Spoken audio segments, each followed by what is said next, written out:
Hello mga kabisos ang nanay. For today's video, nag-date sad mi sa akong bana. Kay ayong ginang may kabanding nato ang atong bana kaysa laing tao.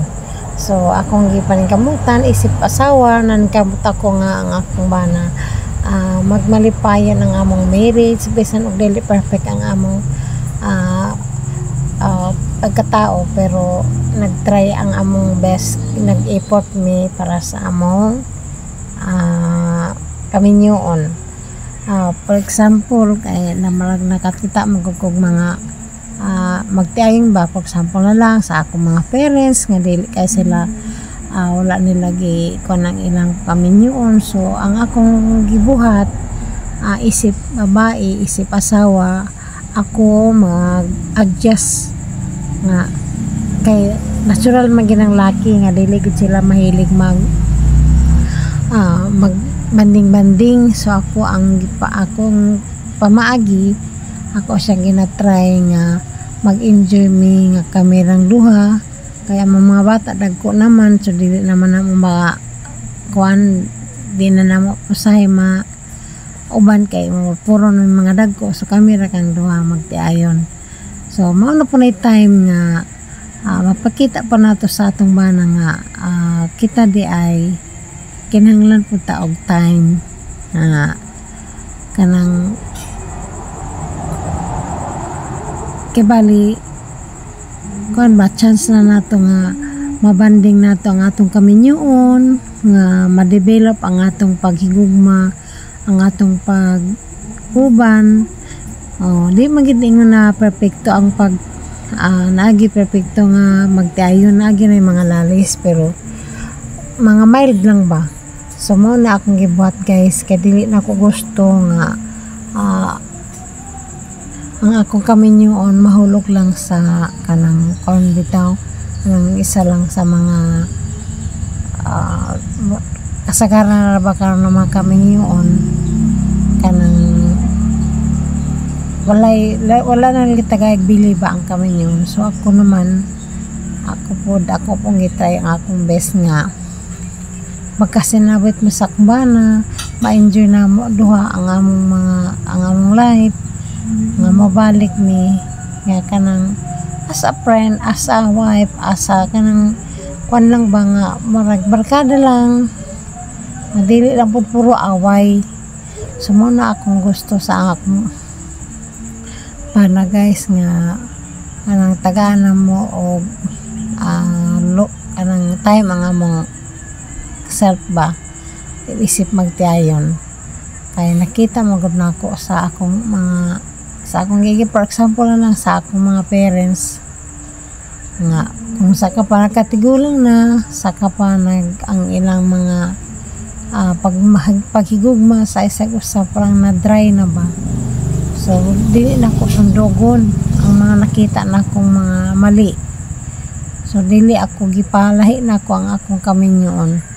Dili ko gusto nga na kanang mo bitaw sa akong kuan. Gusto na ko ako mismo mo develop, ako mismo nga mo work out sa akong kaminyoon. Dili ko gusto nga pag-abot sa panahon magkatigulang na mi sa akong bana, mao na kon nga biskay nagkatigulang na maglab makinigugma ay magka-dry na noon biskay nagkatigulang na. So di na ko gusto nga mga batasan o kanang mahikahinamdam bitaw ko sa among pamilya sa una nga malipayan ang among pamilya, tapos bigla lang na yung mga pagsulay nga wala sila ang ako maginikanan, wala nila kung bitaw mga pagsulay sa kinabuhi nga nidangat sa ilang kinabuhi. So dili na ako na gusto nga mga ugali manang ako mismo nagkuan ko sa akong kagaling nga ilahi na ko ang akong pagdala sa akong pamilya. So mao na akong mga gi isip-isip nga dili na ako kung sa may akong nakita sa lain, dili na ako i-apply sa akong kaugalingon. Kung tanaw na ako nga mali, dili na ako i-apply. Oo, natural lang gyud ko nga mga sabak ko sa akong mga bata, sa akong bana usahay.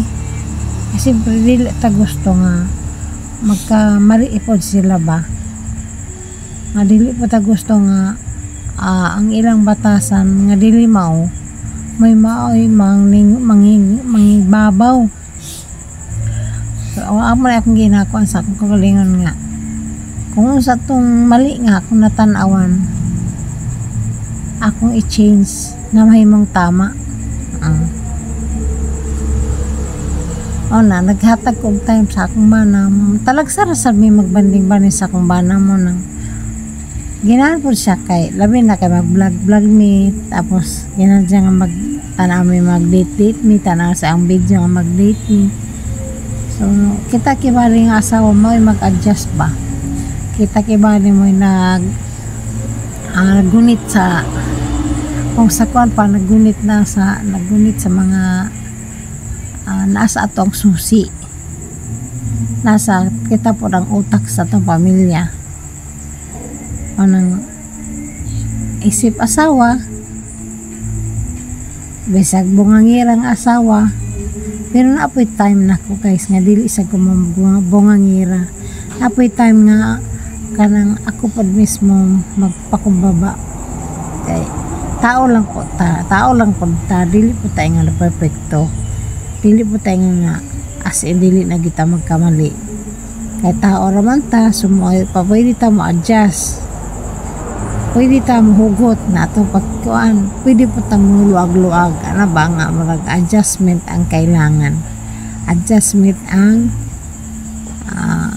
isa sa mga the best nga ugali sa tao o sa magtiayon. Mana guys nga kung kamo mga kami susang nanay, mga nanay sa pamilya, kita gid mismo usahay mo adjust mo marag dako kay kuan mga kanang i-adjust para dili mag-away, dili magbulag o mapadayonon ang pagminahalay sa usa. So salamat kayo sa inyong mga suporta mga kami susang nanay, kay bisan patuod og dili ko perfecto sa akong pag-vlog pero naara gyud mo permente sa kuan nagakuan. Salamat sa kanunayng naga-support sa mga kuan mga new followers ko po. Maraming salamat po. Og sa mga wala pa nakapalo sa ako ayatan mo kalimot pag-follow aron mapadayonon kamo nga mag-support ag maka-update kayo kamo sa akong mga vlog ug sa mga umaabot pang mga vlog. So maura na, daghang kayong salamat. God bless sa atong tanan. Bye bye.